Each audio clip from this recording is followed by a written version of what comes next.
Brienne just called on my phone, Google Hangout, WhatsApp. I think I don't know what's happening though. Let's see here. Hello.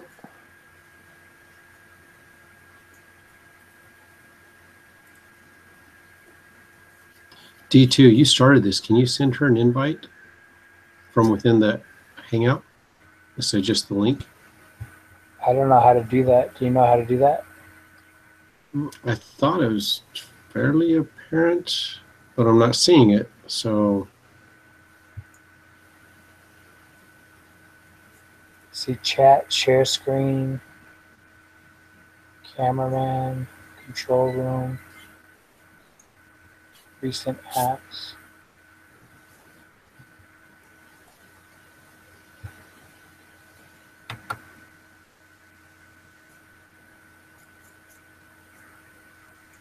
I just sent her the link through the Hangout app instead of trying to go from an email.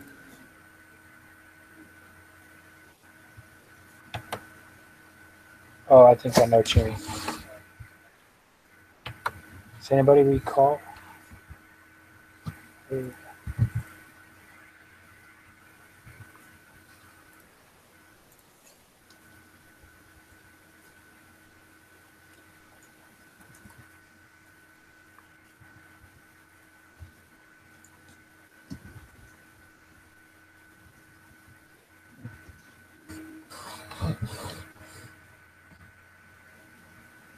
What was her username or email? Oh. And Gmail, I'm sure.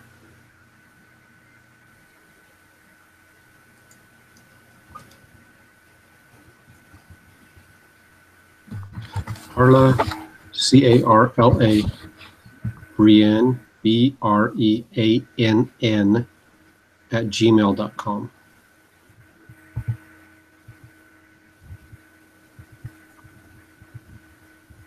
All right, thanks. Oh, found it. So I invited her. Hopefully she can add herself to that.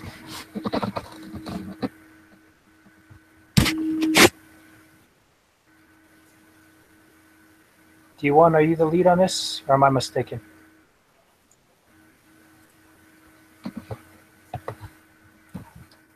Can you something to me?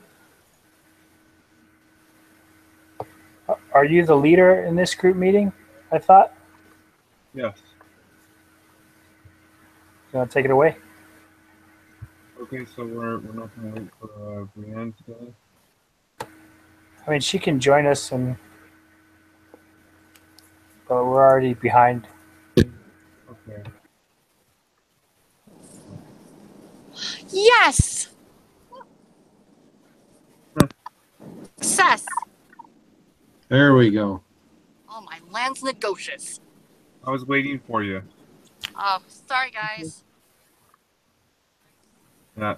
All right. Okay. So I'm gonna turn my video off just because I'm literally in a car in the back seat and it's dark. So. You see the traffic. Yeah. See, here's Salt Lake. Just kidding. Okay. all right. You might want to mute your mic there. You have background noise. So let's see here. Step one, TSA jobs. It says begin by asking your group what they think it would be like to work as a TSA agent. So who wants to start on that one? So, can you guys hear me okay? Yes. Yeah. Okay. So, you want to know something really funny? My husband's actually been a TSA agent. So, I had him read this case study because it was cracking me up. So, it's a very thankless job, and you deal with a lot of frustrated people. That is what he told me. And you harass the public to make them feel better about flying. Yep. Sounds accurate. So that is That is my generalization from him for working with TSA. They have great benefits, though. Try So. traveling international. Oh, ouch. Truth.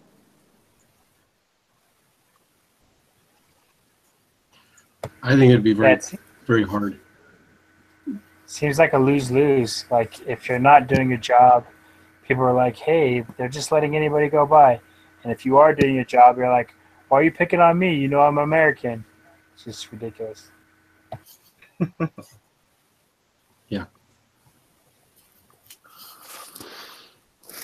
So I figure Brienne's husband's the only one that had this job, huh? Or am I mistaken? Thankfully. I think we're all grateful that we have not had that job. I think we all demonstrate the wave 2 of employees that came through in that discussion. Ah, yes. Excellent connection there, James. Yeah, and it says imagine that this is your job. What would they like and dislike about the job? So I guess Brienne was elaborating on that one, and so was Derek. So does anybody want to add anything before we move on here? Maybe not. The new body scanners where they can see through clothing. I don't know how I'd feel being on the other side of that scanning machine. That would be a little difficult, just from a morality point of view, I guess. Yep.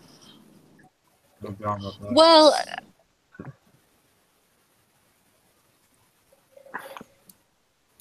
I think they could have done a better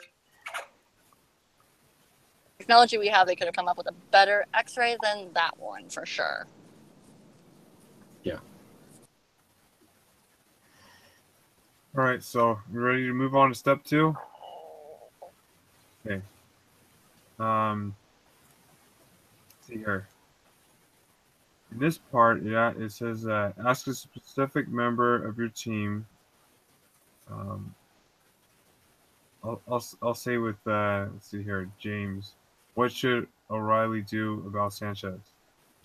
I think she should have a, I wrote it down, but just a verbal discussion and a solution to the problem. I mean, her manager that came in and said, you know, everyone makes mistakes, it's how you approach them. I think he was trying to guide her in the aspect of taking a corrective action, not terminating the person. A serious offense resulted from him being on his phone. He needs to be written up for that. Corrective action needs to be taken. We can directly tie this to the other article we read about not demotivating our employees. So I think a corrective action could be done there. And I mean, if you fire that guy, it seems like a lot of other people are going to be hard hit because he's the morale boost for a lot of the team. So I think definitely a corrective action and keeping him employed. All right, and so what suggestions would that was good, and I agree with you on that, James. What suggestions would you add or do you agree, Mark?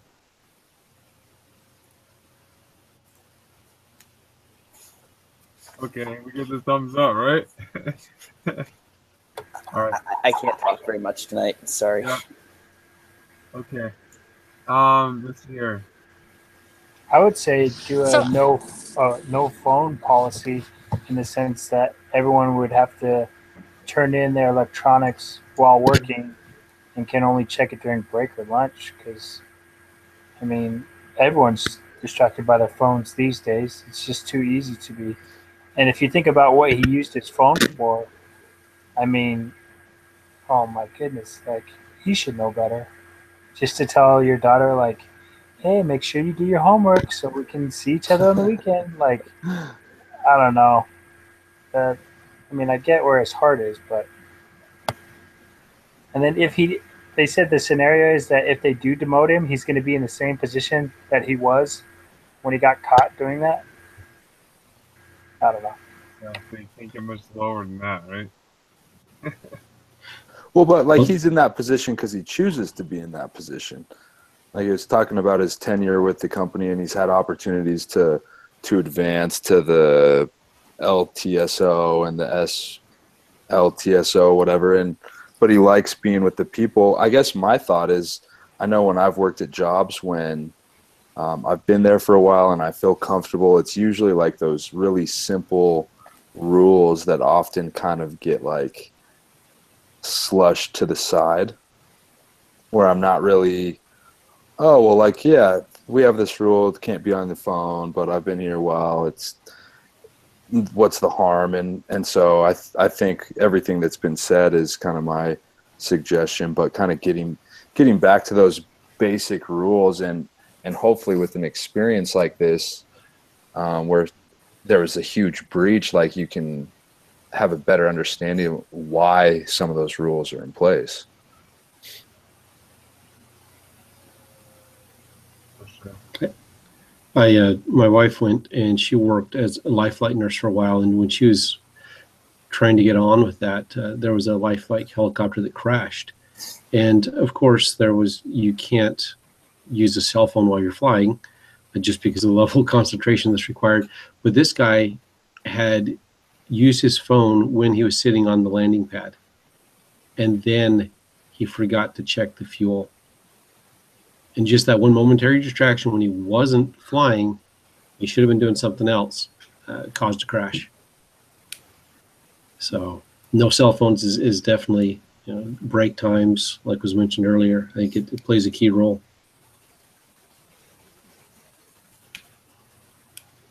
Sure. Yep. That makes sense there. And okay. Some questions it says for me to ask, and I'll just go through this. I know what time do we want to try and finish this up by, like 9:50, so we have time to talk about the doohickey? Yeah, that sounds good. Okay. So try and pace it here. But anybody wants to chime in after I read some of these questions here, or at any time, just do that. So if Sanchez is fired, who replaces him? If he stays on, what will other TSOs think? Is a discipline without punishment approach in this case um, approach appropriate in this case? If not, is it ever appropriate? If yes, what stage of the process would this be? Is it time for Sanchez to take a paid decision-making day? Will the chosen course of action satisfy the airports and the public? Would it be appropriate to punish Sanchez to send a message to the airports, the public, and other TSOs, even if the punishment wouldn't improve Sanchez's performance? If no one thinks he should be fired, what would it have taken to fire him? Sanchez's negligence in this case resulted in a 45-minute closure of the terminal, significant travel delays across the country, and embarrassment to the airport TSA. How bad would it have to be to fire? Does the severity of the consequences make a difference? If it or if the results, trying to, the way they worded this one was bad, make a difference if the results are the same. I'm sure it's not the difference. Those are the questions for this section here. I think the punishment should fit the crime, being that there wasn't any serious injury, life loss. I think he should be disciplined for sure, some sort of probation, just so even his peers know that you can't get away with it scot free, but that your company is going to support you overall, making sure that you are doing the right things, going to get on the right track, and not fire you instantly. Um, I mean, granted, there was a lot of time loss, and with time, I'm sure there was a lot of money lost between the airport and the airlines. and a lot of disgruntled employees. But I don't think he was serious enough to fire the guy personally, um, given how much years he's put in for the company and how much he is towards the morale of that area in which he serves. So that's my thought. I was thinking that one of your questions was, what level of discipline should this be? I think it should be likely his first, but then also make it a motivation. This guy seems very positive. Turn him into a training speaker for other departments, other areas. Make his personal experience be a teaching lesson for the other groups. I mean, he seems to have the attitude to do that, and make it a lesson that way for everyone. I think that's a great suggestion, James. I think that's a really good way to make something bad into something good. I do disagree a little bit with the direction you guys are going with the discipline, because if it had been somebody that was dangerous, if it had been like, that's what we have to think of is if it had been somebody who had harmed another person or got on a plane accidentally, people would have been calling for his head for sure. So do you treat it like it should have or could have been? Or, I mean, yeah, it didn't end up that way, but I'm just wondering, I mean, I personally think it's a really crappy job, so anybody who's willing to take it, more power to you, and there is a point of his morale, like we've been mentioning, but I'm just like, if something had happened, would you have disciplined him differently? And why is it different?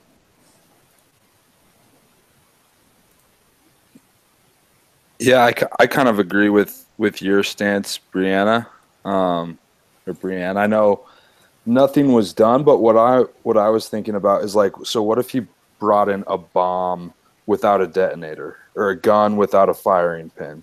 Like, just because whatever he was able to do didn't result in any substantial damage or harm to anyone, like the concept of him being neglectful at his job resulted in someone sneaking past security, and it could have resulted in something much more substantial. I really like your input, D2, about like being a speaker, because that's the question that stood out to me. Like, how is the public going to react? And I think the public is going to I think they're going to be the harshest critics. And I think with like I don't know if an airport is like necessarily a government agency, but I think that that's one place where I want to go and I want to feel safe, and I want to go and I want to feel protected, and I want to see that like whatever mistakes have been made have been dealt with and like reprimanded, and like that when I get on a plane, like that the people who are working at the airport are doing their job so I can fly safely.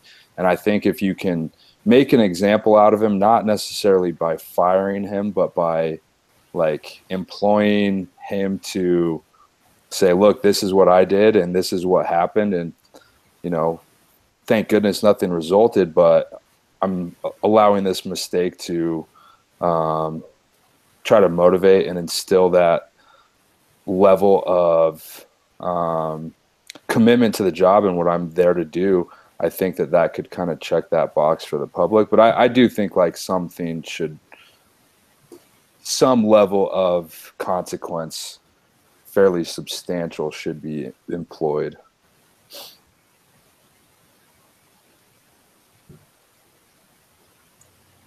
I don't know if I could take the Brienne, thinking of your comment about a crime or a punishment beneficial of what could have happened. I'm thinking of police officers and speeding tickets. We're given speeding laws to prevent serious accidents. When we break that law, we receive a ticket for the speeding infraction, not for what could have happened with life lost. That's a very good point. And I can see that. I'm just saying from a different perspective of, because I agree. I would actually personally, if I was his supervisor, I would actually put him on suspension without pay for a certain amount of time. And then I really liked your suggestion of taking him as an example and him going and speaking and training as to why.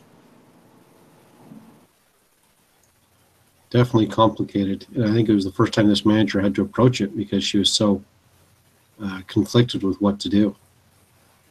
So definitely complex. Now, quick question. Mark, do you guys in Canada have things like TSA? Like from your perspective, because obviously you don't go through the same thing we do. Yes, but different levels. Most of it is run by the RCMP and the Border Patrol. Yeah, we have our own version of TSA. Generally, it's less. If you're Canadian, far less strict. Like me coming home, swipe my passport, I'm done. But if you're foreign, yeah, keep your belt off. They might strip search you. Like, they're pretty strict. It's a thankless job, but they're generally very friendly about it.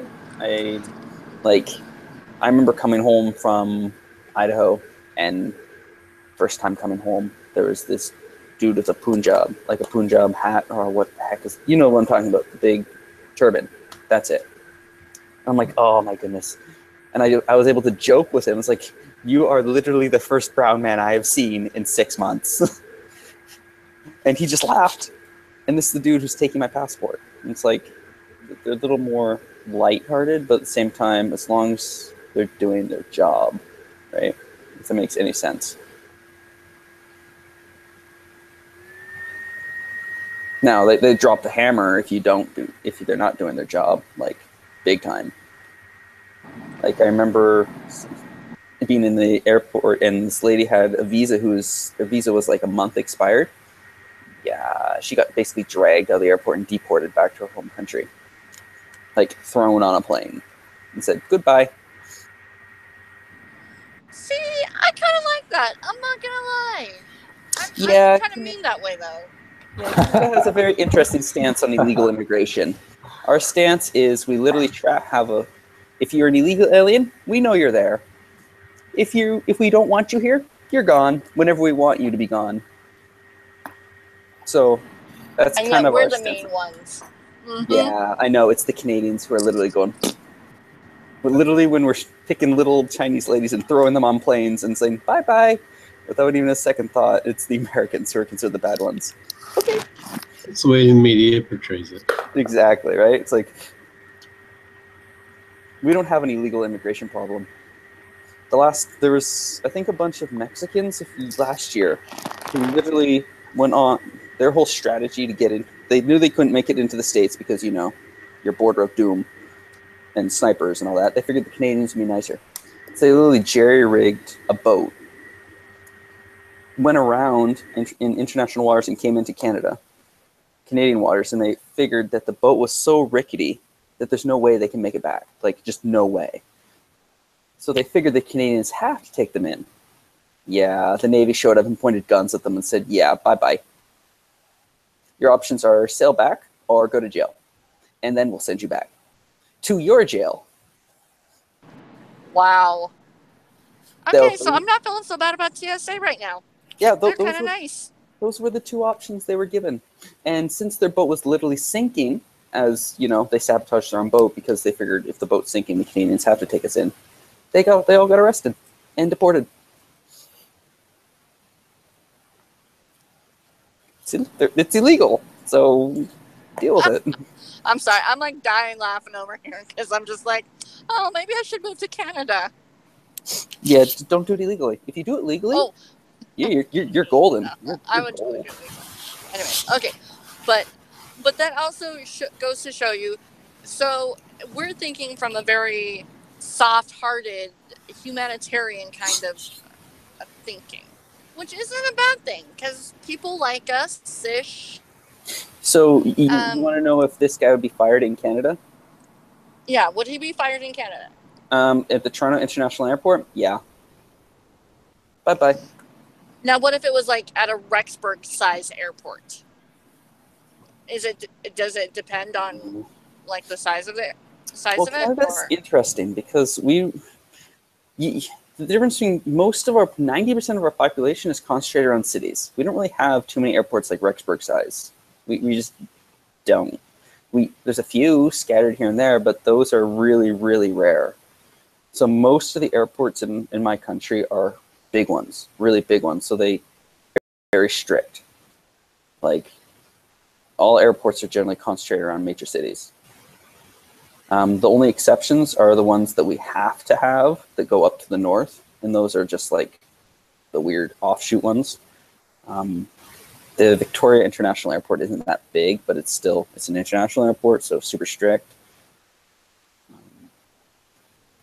We don't really have small piddly airports dotted around. So our airports are super strict, or the little boondocks in the middle of nowhere log cabin size airport. So we don't have a middle. We don't have a Rexburg size. Yes. Huh. Interesting.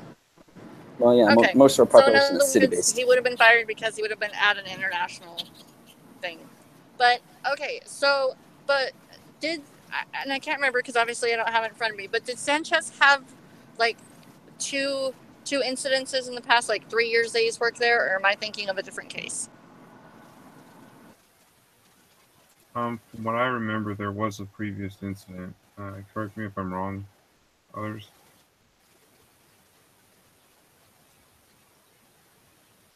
I don't think this is the first time from what I remember reading.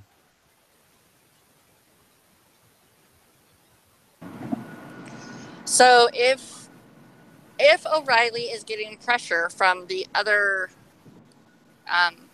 areas of management, how would she handle that then? Because if she does just give him probation or suspension without pay or whatnot, how is she, like, from O'Reilly's perspective, how is she going to justify or give explanation to that to her supervisors?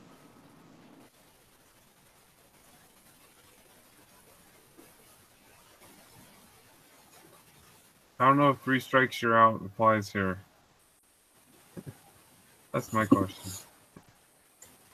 But if you're in Canada, 1 strike, you're out. Well, within reason, but right? I guess. But it depends. Even in Canada, we look at it and be like, but there are international airports have strict laws. Yeah. Very strict rules.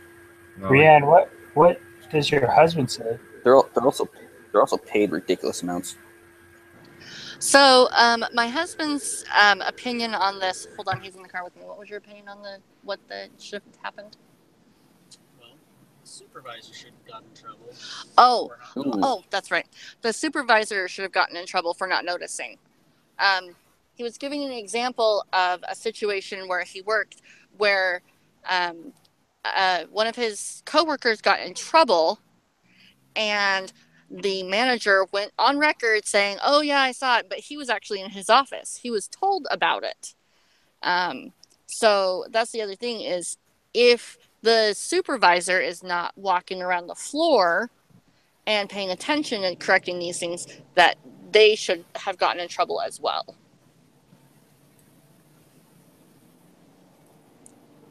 Makes sense. I mean, I was thinking the same thing, like, if you look at, what was that, exhibit 4 or something, or 5? Yeah, 4, where it shows the different stations, like, where the TSO is and where the LTSO is. And so I was wondering if the LTSO didn't he almost board the plane? And he gave his bag to cargo and all this? And so, I mean, isn't that basically getting past everyone? So that's the interesting thing is, in this, he would have passed somebody else because of where he was at, because wasn't he by an exit? He would have passed other TSA members or employees. his bag would have been checked on some level, even if, and he was, my husband was giving me the example of a diplomat. Even if they come in, they have to send a TSA agent onto that plane and wander check that person. So for him to even be too near the exit without a bag being checked really seemed odd to me.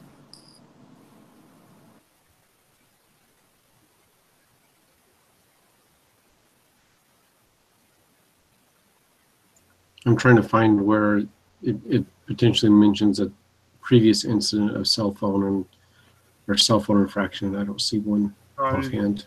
Cell phone infraction. I think there was another incident that happened, but I remember reading.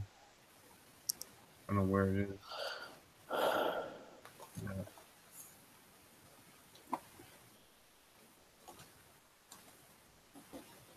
But while you're looking for that, I'm going to move on here. Step 3 TSA contribution. Let's see here.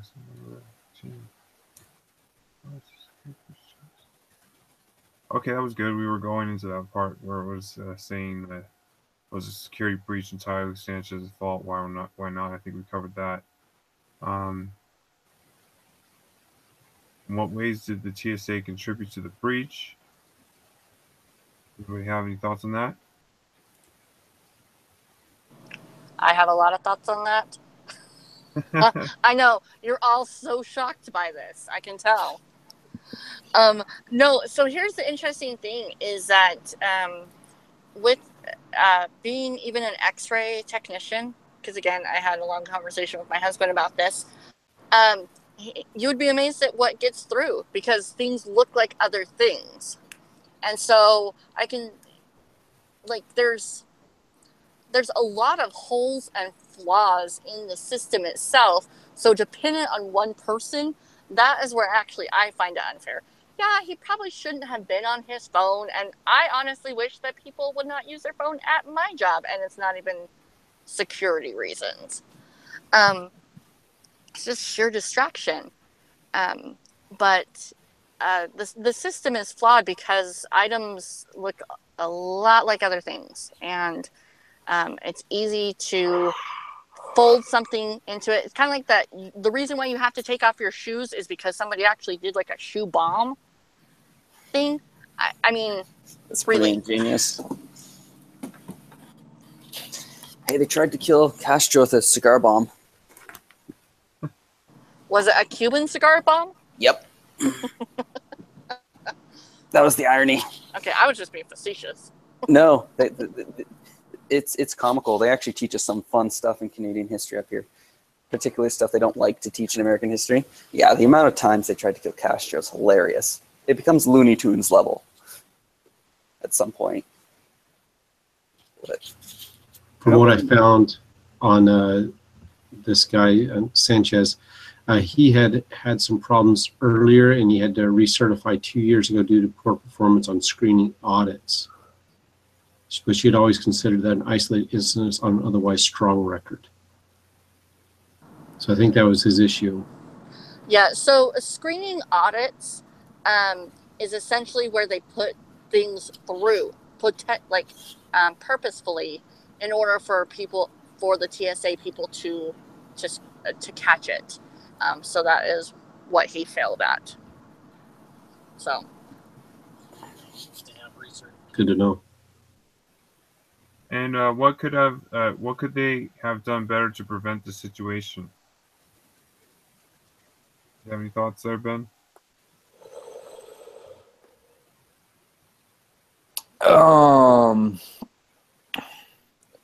Well, if you look at the diagram at the bottom, it kind of shows the layout. And so if Sanchez is the TSO, he's going through an X-ray machine operator, potentially 2 X-ray machine operators, the metal detectors, the metal detector operator, a pat down, and an LTSO, and an explosive tracing device operator. So like 4 or 5 checkpoints.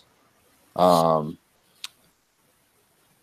not necessarily checkpoints, but 4 or 5 other members of the team who he got past. And I guess my only thing is like, if one person, and it just kind of, I don't know, drives home the significance about the role each one of these play, since he's at the beginning of that chain of checkpoints, and there wasn't any red flags raised, like there was no further reason to question, like it kind of makes sense to me that, oh, I make it past like the person who checks my passport, even though it's fake, or I just breeze past them, and I like have an expired passport or visa or whatever. I'm not allowed into this country. Why would anybody else question if my passport was valid?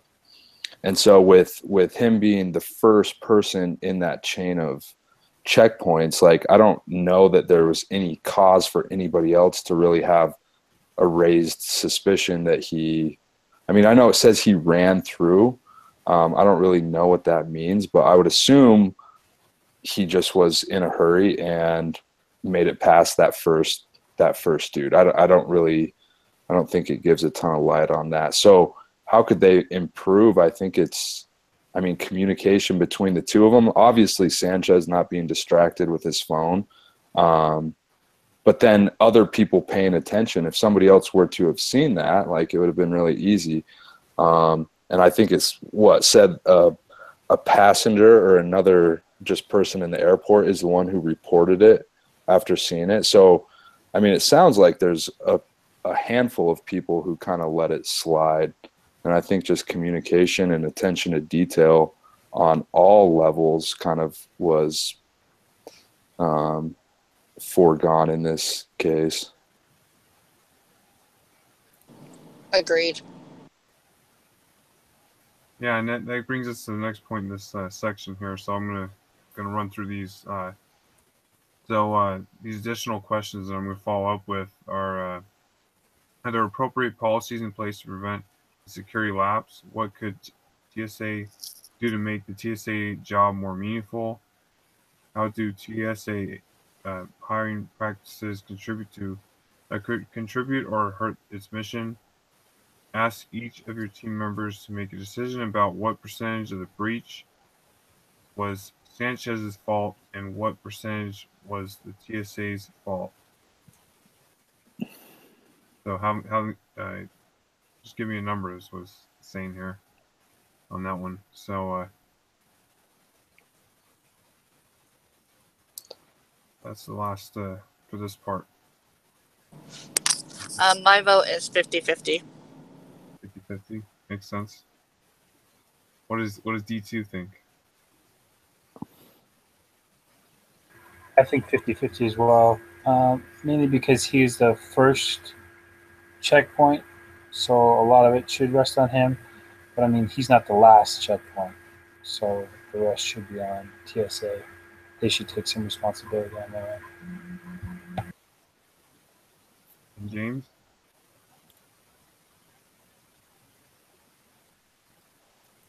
You're muted, James. All right. Looking at the exit lane monitor and the flow of traffic you were looking at, Ben, in order to get in and out, it's all in the same area.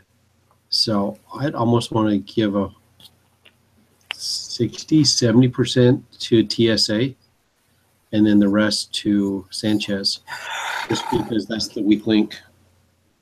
Their exit lane monitor, there's one person in that whole area guarding one spot, whereas the other area they've got, like you mentioned, Ben, travel document checkers, TSO, X-ray machines, metal detectors, pat downs, LTSO, explosive tracing. They got multiple layers right there, but then 6 feet away, one person.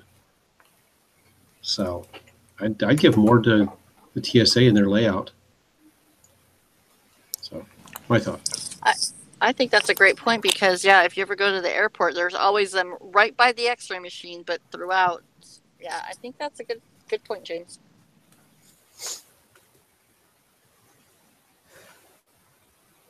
All right, moving on here. Thanks all for your comments. That was good. And let's see here.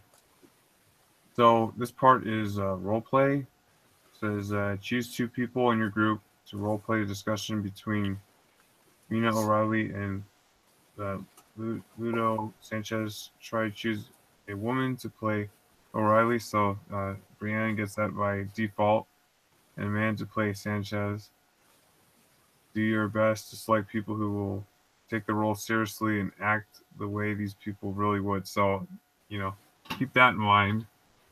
I guess I'll need a volunteer for Sanchez. So maybe Mark would fit the bill. I don't know. We'll take it seriously, right? Because he's up there in Canada. And let's Mark's on mute with trying to wake someone up already. Yeah. And then, and then other team members observe and think about how well O'Reilly does here. Let's see. So for O'Reilly, this is the moment when Sanchez is showing up for work. You need to tell him what your shift is and have them role play, give him about 7 minutes. So, did you understand what I was saying there, Brianne? Yep. And I already have my response, so whoever wants to be Sanchez wants to deal with this. It should be good. Just saying. And I just got home, so I'm back on a better network. So, all right. So who is Sanchez? I think D2 can handle it, right?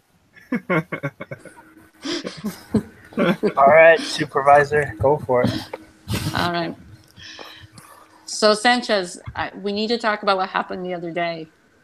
How do you feel that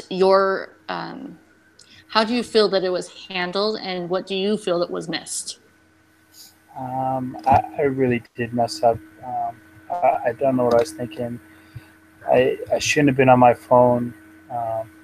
Something so small. I had no idea it would lead to such a big problem with delays and someone breaching our checkpoint. I mean, something seriously could have went wrong. I'm so happy nothing did. If there's any way I can make it up, I really want some training. I mean, you know me. I love this job. I've been in this job for so many years. One of the first to sign on after 9/11. It's been my goal to protect and to serve these people. I really don't want to lose my job, but I really did mess up, and I take ownership of that. So I understand whatever you need to do, but if you can find it in your heart, or with TSA, if they can demote me or whatever is needed, I'd really like to keep my job. But I understand you have to do what you have to do. Okay. Well, you know that you know what you did was wrong. I think what your passion for this job is actually what is saving you right now. Everybody knows that you work hard and you have a purpose when you come to this job, unlike a lot of people here. A lot of people find it a rotating door for a job, but you really love doing what you do and protecting flights and protecting the American people. We do have to do something about this. So, because it's not only you that has to answer for this, but it's all of us on this team. So something that I would like to propose is that we put you on suspension. And while you are on that suspension, without pay for a month, and I know that that's going to be rough on you because of putting your daughter through college and preparing her for college. But I think this will also, if we can utilize this scenario and situation, and you can go to various meetings and talk to the baggage handlers about the situation, talk to your fellow TSA members, even talk to like Delta and Southwest ticket takers to understand the security of even being on your phone. I think I don't want to say as public humiliation, but as a public example of what you have learned. Do you feel this would be a fair reprimand? Because that way it answers to the TSA side of where we have to have a repercussion. But we know that you're a hard worker, and so we want to utilize your passion and use this as an opportunity to teach what not to do. Yeah. Could I do these meetings while being on probation? So the month that I'm not being or not working, I could go out and do these meetings because Yes, I don't want to, you know me, I don't want to sit down at home and just, twiddle my thumbs. But, yeah. I do No, feel I think that would be responsible. great. Yeah, I can do that. I can definitely do that. And then once you get back to your job, we will have you do recertification, and you will have to start back at looking at IDs. Just start from the beginning, so to speak. Yeah, you'll probably get through it fast, but let's do some retraining. I understand. I mean, I don't want it to be like a slap on the wrist just because I've had seniority over most, because it could have been something serious. But I'm just grateful that you've seen my efforts and took that into consideration because, I really have put my heart into this job. And I'm glad you recognize that. Yeah. If it had been anybody else, probably would have got fired. But we know that you are apologetic, and if you're willing to take these steps, I think we can come to an agreement. It means a lot to me. Thank you. Thank you. Very well done. That was very well done.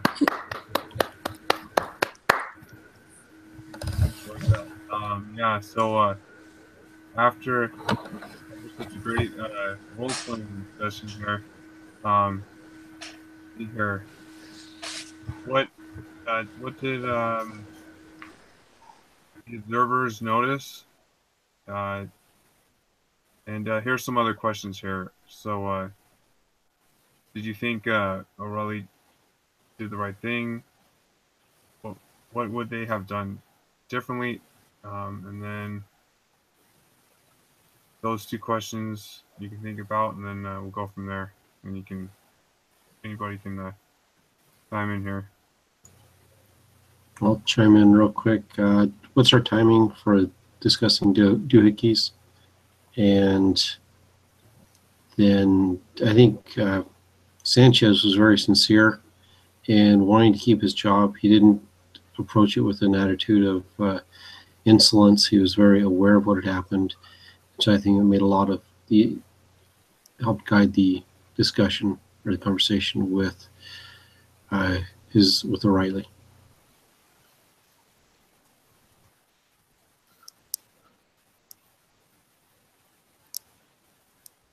Anybody else? I like how Sanchez D2. We can start calling you Sanchez if that's, we can eliminate the D1 and the D2. Just refer to you as Sanchez. No, I think a big part of that, like, it's really hard to work with someone when they are unwilling to take ownership of action that they've done. And so taking ownership of that, I think is huge. And you understand like the gravity of what you did and what you could have potentially caused. The only thing, like, and I don't know, I'd like feedback with this, but like, I think that there can be some value in, like, if O'Reilly would have asked like what Sanchez thought an appropriate punishment would be. And I think that's just another layer or another level of gauging like, hey, what do you think we should do? Like, how do you think we should make this right? Because I think ultimately that shows a good level of understanding for what he did, and maybe he's going to say, I think you should fire me, and then you can kind of deter back from that. Or maybe he said, I don't know, like maybe a weekend with pay, and you can kind of see how willing he is to accept yeah, like maturity, I think, understanding of the severity. I think that can be effective. And I don't have a ton of expertise managing people, but that's one of the things I like to do. Like, hey, you messed up. Like, where do you think we should go from here? Yeah, I thought it was very well done, and Brienne did a good job playing her part there, and so did Sanchez, right? And let's see here. So for O'Reilly, what was difficult to say in the conversation?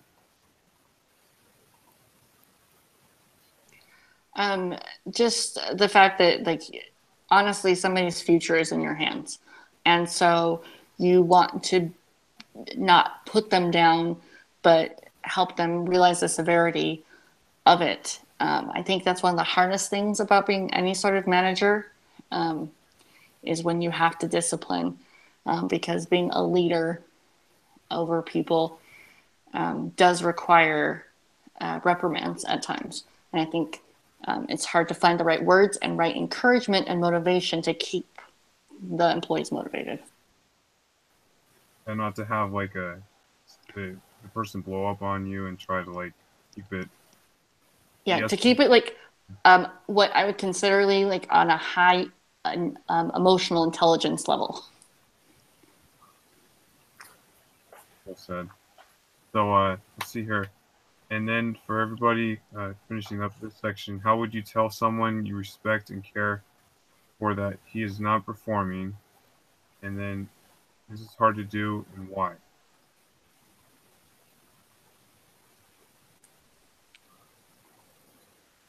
I think telling anybody, I mean, it's like reprimanding a child. It's like it hurts you because you love that person, you want the best for that person. But it's important for growing and learning experiences sometimes too. And so going in with the right attitude and mindset of that is helpful. For sure. Anyone else before we moved on to try and wrap it up here with step 5 and final wrap with step 6. So we'll see where we get here. But I think again, just asking, trying to get them to like intuitively problem solve on their own. Like, how do you think you're doing with this stuff? Like, and let them kind of respond. And I think if they're a good employee and if they are a valuable employee, like they'll bring some of that stuff up, and then you can kind of just support and encourage. And I don't know, that's a hard one for sure. you're saying that they'll take ownership, and then they'll look for solutions and ways to improve and overcome their difficulties. Sure. And I don't know that you can rely on that. I don't know that you can like bank on that being the case, but I think if, like it says, somebody that you care about, so you would assume that you have a good relationship with them, that you can speak openly and candidly with them, and I think that can kind of play to both sides, like making it easier and more difficult. But I think when you do have that relationship, you can kind of put out the feelers and kind of, I don't know. I work with people, and I don't know. I see the value in people coming to the conclusions themselves. I work with recovering drug addicts and alcoholics, and if it can be their idea, if it can be something that they draw a conclusion or something that they need to work on, like it is far, far more meaningful than, hey, dude, I see you acting this way and it's concerning. Like, what are we going to do about it? Like, that is kind of just like repels any sort of change or any opportunity for growth. But if you can kind of there's a technique called motivational interviewing, which I'm sure you guys are familiar with. But if you can like prod and kind of like navigate a difficult situation that they're actually coming to what you're trying to get them to, it's kind of just a manipulation tactic, essentially, but it can be effective. And I think that same concept applies with this. If I can be like, oh, well, I'm really kind of struggling doing this, and here's why, and I'm making this resolution to change. It's like, great, that's your idea. Like, what can I do as an employer to support that? Like, I'll hold you accountable if that's all right. And then it's not just like, hey, dude, you're messing up. Like, be better, because I don't think that's really effective. Wasn't that what one of the Rees was talking about? How the two different types of two different types of ways to deal with discipline. He was talking about basically having them take ownership of it and be accountable for it, and versus the other one is more like one's proactive and the other one's reactive. Yeah. So it's just, like what you're saying is what the other reading was talking about. That's what was that called? It was the on the Get Abstract, it was discipline without punishment. Yeah. So that article basically, goes right along with what you're talking about. So, but all right, thank you, Ben. That was good feedback there. So let's see here. Step 5, the wrap up section. So let's see here. Give final decisions about what you would have done in the case. Would you have fired Sanchez, put Sanchez on probation, give Sanchez a paid leave, require Sanchez to receive additional training? Derek, I think we've kind of covered that. I was like, I think we've kind of covered like the responsibility and stuff. So I think that part's covered. Yeah. Unless somebody else disagrees, but I'm like, I think we beat that horse. Just saying. So. Okay. Let's see here. I'll say what happened here. It said after everyone there gave their final decisions about Sanchez got a warning, but was not fired. However, 2 months later, he caused another serious breach. Dang. Now we're moving on to this section here. So, what would you do D2. now? What does this case teach us about discipline? So, I don't think we've got to that point yet.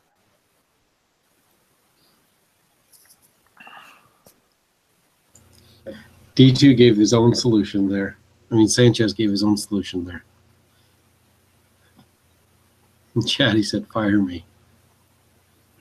So in the words of Ben, he provided his own solution.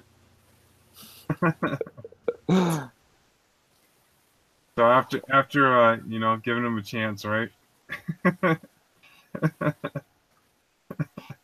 You're fired, right? All right. You are the weakest link. Goodbye. Okay, so this is the last part. What is the most important thing you learned from this case? And then we'll start there, and then there's a few other questions, and then we'll be done here.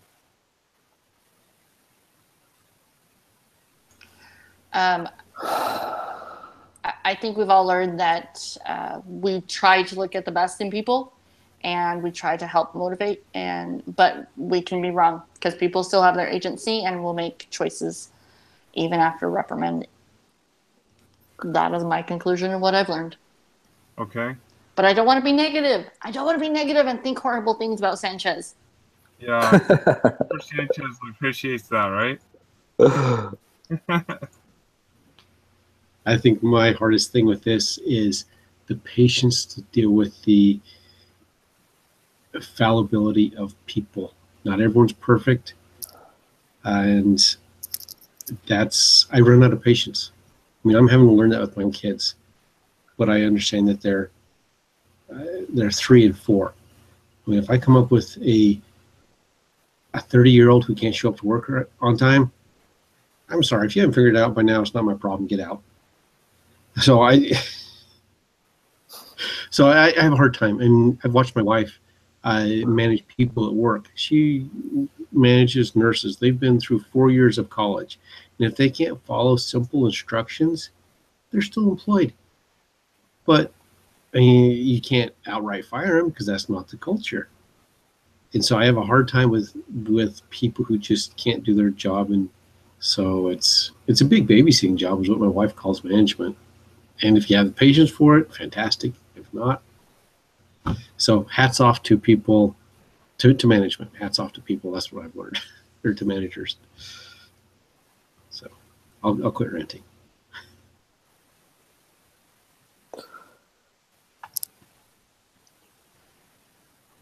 Yeah, I don't know.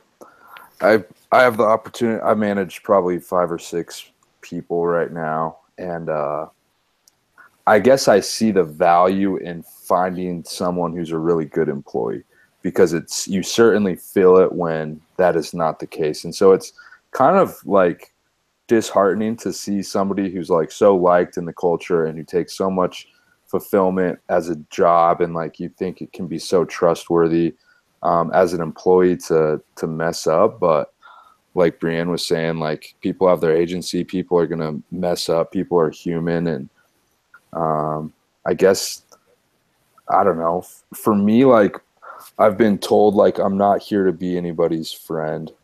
Like, I'm here to be like an employer, or I'm here to be a case manager for the guys that I work with. I'm here to like show up to these different roles, and sometimes that means having some hard conversations. And I don't know how that, even if it relates to the question, but just another instance of people that we like doing stuff that we don't like, I guess. Yep, that's pretty much how it goes as a manager or employer. But Derek, do you want to say anything before we move on here? Or D2 Sanchez? Nope, it's been said. I agree with everyone. All right, so a few more questions here. Would you rate? It says a scale of 0 to 10. What would you guys rate the? Just type it in. What you'd rate the this discussion as tonight?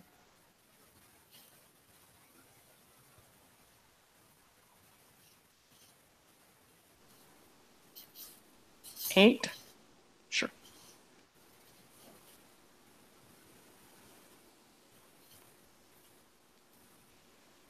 Oh, I like it. I can't see the typing. Did that for humor. I see Derek, D2 did 10, James did 10, Ben did 9.99994. This isn't Dancing with the Stars. I got an 8 out of 10 from Mark, so I'm gonna have a question for him. But let's see here. I didn't know they had these questions at the end like this though. It says, what did I do a discussion leader that you liked? And then what can I do better next time? And that's it. You did great. Okay. Yeah.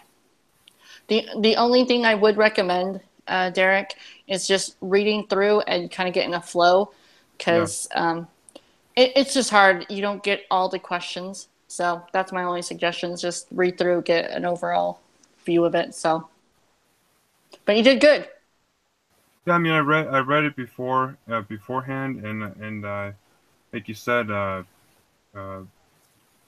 know, I was trying to the best I could do here for the first time, and then Oh yeah, no, you did great for first. I was, letting you guys, some of you guys talk. I guess, you know, I need to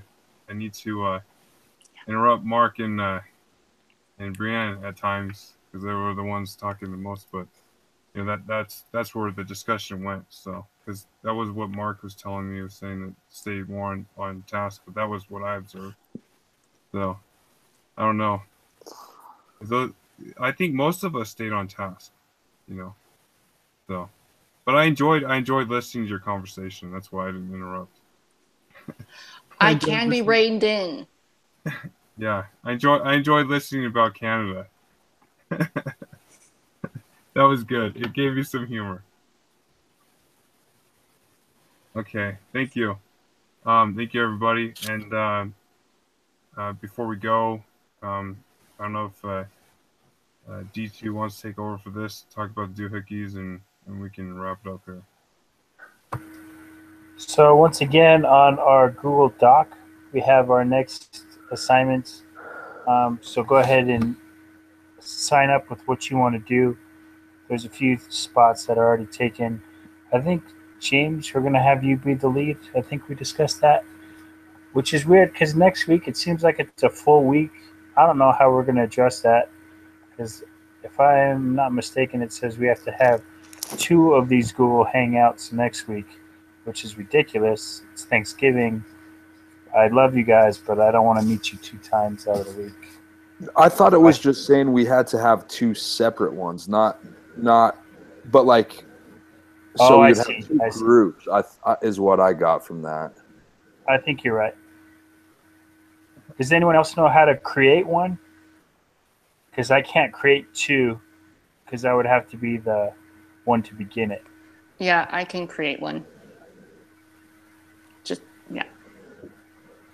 So, do you guys want to meet on Wednesday again? Or sooner? Is anyone going out of town? Sooner would work better for me. I'll be either on the road at this time of night or in a place that has very, very terrible reception. I can meet Tuesday or maybe even Monday. I can't do Monday, but I could do Tuesday. Tuesday would work here. So, James and Ben, you want to meet with me on Tuesday? Could we do Tuesday at Ben, you wanna- 8? 8 would be 7 my time. Yeah, I'll barely get it started, but yeah, I think I could do that. Okay. Brianne, do you want to set up a time right now with Derek and Mark? Yeah, how about I just emailed them, Oh, okay. because with Mark being so many different hours behind, like I think it's like 12:15 his time right now, so I think it's 2 hours. Send me your best times on Tuesday or Wednesday. I'm pretty flexible, so. I'll reach out to Steven to see if he can meet with me. Otherwise, I'll tell him to connect with you. Okay, sounds good. But doohickeys, it's really same thing. We should have flow and a good reason, a handle on what we want to do and what we need to do. Yep. I think we've been doing good. Thanks, D1, for submitting that last one. I don't know what's wrong with the bibliography, but we got an A, so I'm happy about that. Yeah, if you find out what's wrong, I would like to know. Because I'm Fair wondering enough. if Mark's sitting over there looking at it, wondering what went wrong here. Because he got a better grade than we got this last time. You know, I'm like, what? All right. Sounds good. We'll meet Tuesday, 8 o'clock. Derek? Sounds good. I think we're good. Anyone have any Okay. questions, comments, concerns? Nope, I'm good. All right. Awesome, guys. Have a great week. Thanks, Okay, everyone. guys. See you on Tuesday. We'll see you guys in Word. the rest of it. Okay. You guys in 2 weeks. Sounds like a plan. Bye, guys. Bye.